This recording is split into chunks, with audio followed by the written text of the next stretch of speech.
Parliament में देश में सबसे बड़ी पंचायत तो संसद है। सत्ता पक्ष से ज्यादा अहमियत लोकतंत्र में विपक्ष की होती है। बिल्कुल आप सही फरमा रहे हैं, बिल्कुल सही फरमा रहे हैं। सवाल ही उठा रहे हो।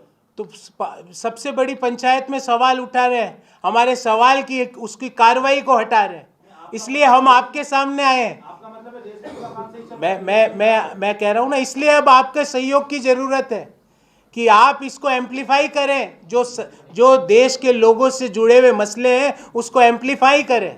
आप हमारी आवाज़ को और बुलंदी तेजी प्रदान करें, क्योंकि ये आवाज़ सत्य की आवाज़ है। इसमें एक भी आंकड़ा गलत नहीं है, इसमें एक भी बात अगर फैक्चुअली गलत है तो आप बताइए कि इसमें ये फैक्ट गलत है, इसलिए हम आपकी बात को एम्पलीफाई नहीं करें। SBI और जो आपने LIC का नाम या जो भी जिसका नाम लिया है, आप चूंकि विपक्ष में हैं और आपके पास क्या कुछ इनमें नियमितताएं हुई हैं, चाहे इनको पैसे देने का मामला हो या इनकी कंपनी के प्रमोशन का मामला हो? मैंने तो एक बहुत आपको सिंपल सी बात पूछता हूँ, बिल्कुल बिल्कुल कॉमन तरीके से एक बहुत रोचक आपको जानकारी बताता हूँ।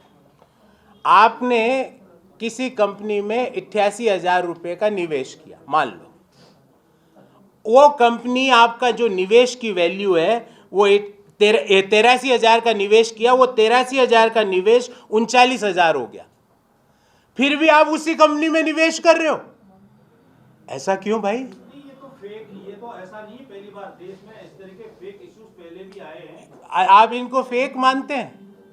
आप इन चीजों को फेक मानते हैं? 10.5 लाख करोड़ का मार्केट कैप मार्केट से खत्म हो गई, लोगों की वेल्थ खत्म हो गई, आप कह रहे हैं फेक है?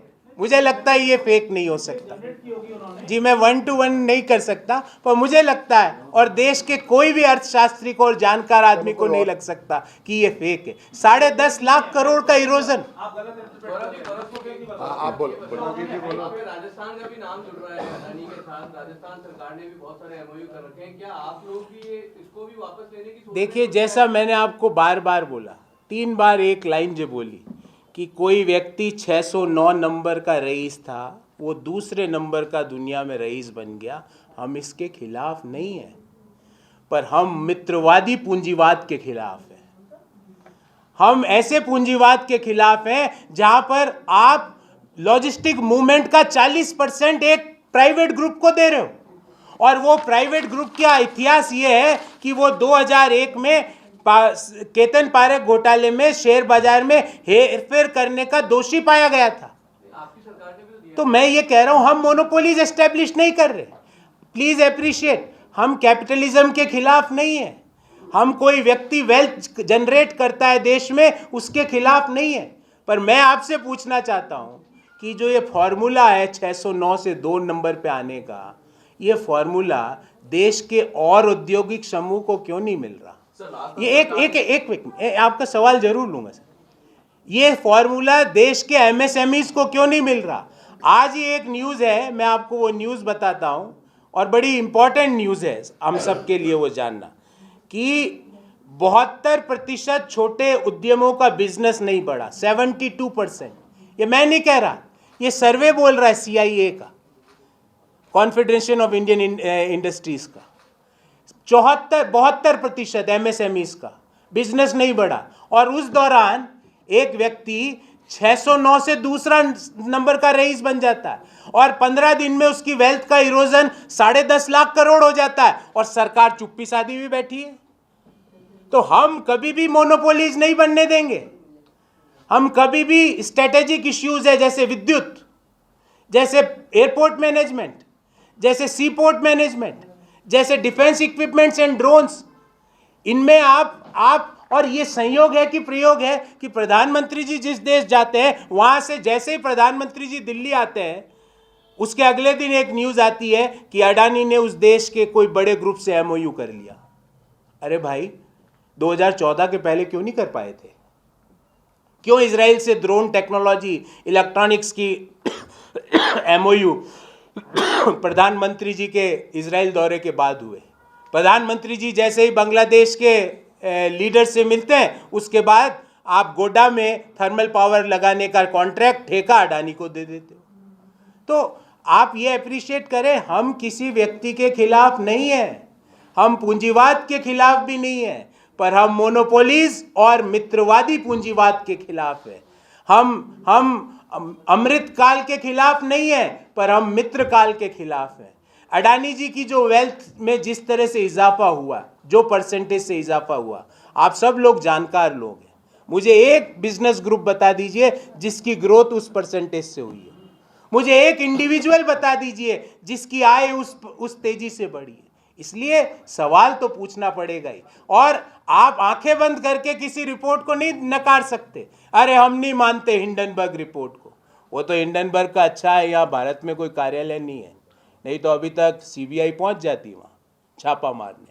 सीबीआई मान लो बिजी होती तो ईडी को भेज देते, ईडी भी उस दिन बिजी होती तो इनकम टैक्स को भेज देते, इनकम टैक्स भी उस दिन मान लो बिजी होती तो डीआरआई को भेज देते, डीआरआई भी बिजी होती तो सीरियस फ्रॉड इन्वेस्टिगेशन ऑफिस को भेज देते, वो भी बिजी होती तो लोकल पुलिस को भेज देते, लोकल पुलिस भी कहती आज हम बिजी हैं तो बॉयकॉट ट्रेंड चला देते। इस तरह से काम नहीं होता, इस तरह से गवर्नेंस नहीं चलती। 10.5 लाख करोड़ रुपया छोटे इन्वेस्टर्स का डूबा है। आपका मेरा हम जैसे लोग जो सैलरी में से 5-5, 10-10, 20-20 हजार रुपये सेव करके अडानी ग्रुप में लगा रहे थे, उनका तो इन्वेस्टमेंट आपने आधे से कम कर दिया और सवाल का कोई जवाब नहीं देता। इसलिए मुझे हमारे साथी की ज़रूरत है जिन्होंने पहला सवाल पूछा कि हमारी आवाज़ को एम्पलीफाई, क्योंकि संसद की कार्रवाई से तो हमारी आवाज़ को हटा दिया गया, पर हमारी आवाज़ और हमारे सवाल आज भी वहीं के वहीं खड़े हैं। जी, राजस्थान सरकार से जो समझौते हुए हैं उनके बारे में क्या कहना चाहिए? मैंने इसका विस्तार से उत्तर दिया। ये भाई साहब ने जो सवाल पूछा कि हम किसी व्यक्ति के खिलाफ नहीं हैं, हम कैपिटलिज्म या पूंजीवाद की वेल्थ जनरेटर्स के खिलाफ भी नहीं। कोई आदमी मेहनत से वेल्थ क्रिएट करता है देश के लिए और खुद के लिए, उसके खिलाफ नहीं है, पर यह मित्रवादी पूंजीवाद के खिलाफ है।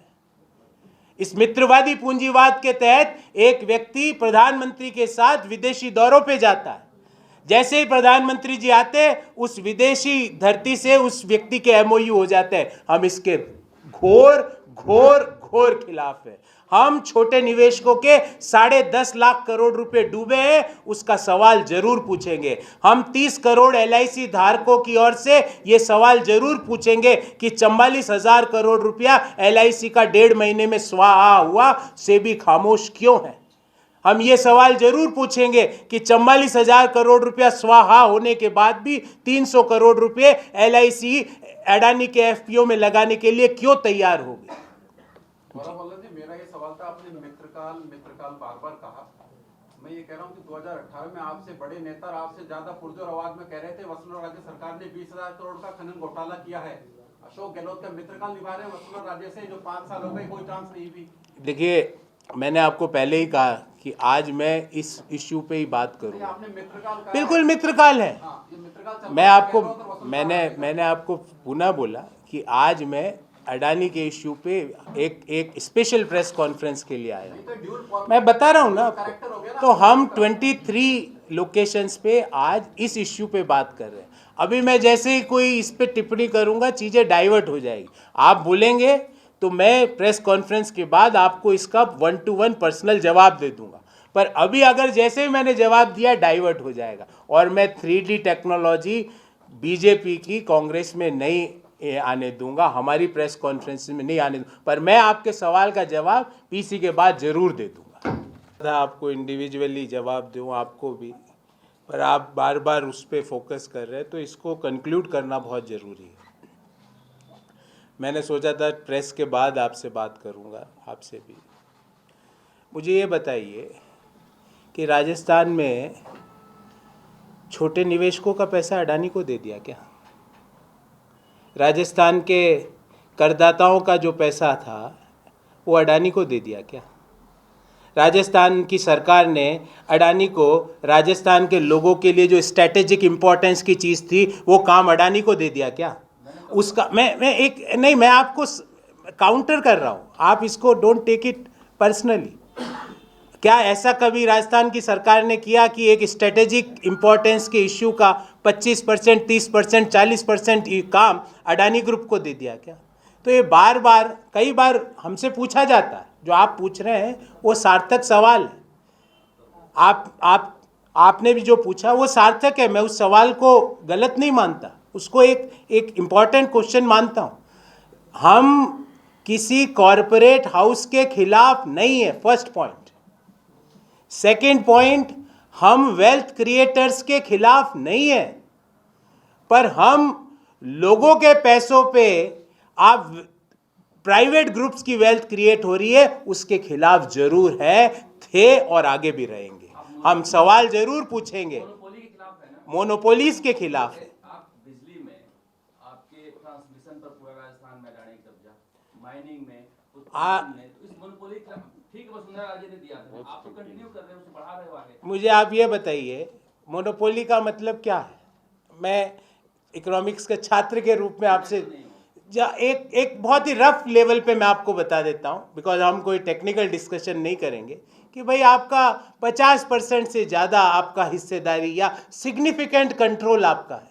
क्या सिग्निफिकेंट कंट्रोल? जो बिजनेसेस आपने बताए जो हमने भी नहीं दिए, हमने दिए भी नहीं, वो पूर्व की जो राजस्थान की सरकार थी उन्होंने दिए, पर अभी भी कोई सिग्निफिकेंट जो कंट्रोल है कोई स्ट्रेटेजिक इंपॉर्टेंस के इश्यू पे, वो क्या अडानी ग्रुप के पास है? 48,000 करोड़ रुपया सरचार्ज में राजस्थान के लोगों के बिजली बिल में जोड़ के आते हैं, किसी से पूछ लीजिए, वो अडानी को पैसा जाता है। ये मोनोपोली तो और क्या है? आप फिर इसको गलत ले रहे हैं। ये आप ये बताइए, मुझे ये बताइए कि इलेक्ट्रिसिटी जो जनरेट होती है उसका क्या 10% भी उनके पास है? पर मैंने तो आपको 40% कार्गो मूवमेंट बता दिया। और पता है आपको कार्गो मूवमेंट से क्या होता है? एक हाइपोथेटिकल बात बता रहा हूँ, अगर कार्गो मूवमेंट धीमे हो जाए ना, तो नमक के दाम है ना 10 रुपये की थैली 100 रुपये हो जाए, मूवमेंट धीमे होते। यही तो है, डिमांड और सप्लाई का रिलेशनशिप है ना। आप ऐसी चीजें उनके हवाले कर रहे हो। पोर्ट्स, देश के सारे एयरपोर्ट्स, जहां भी 2019 में 6 एयरपोर्ट्स के संचालन का ठेका निकला, और मैं आपसे पूछता हूं कि उनका क्या एक्सपीरियंस था उस बिजनेस में, ड्रोन बनाने का क्या एक्सपीरियंस था? जो एमएसएमईज इलेक्ट्रॉनिक्स और ड्रोन मैन्युफैक्चरिंग में पिछले 20 साल से अपना जीवन खपा रहे हैं, जो टेक्नोक्रेट्स अपना जीवन खपा रहे हैं, उनका बिजनेस आपने 1 मिनट में अडानी को दे दिया। हम इसके खिलाफ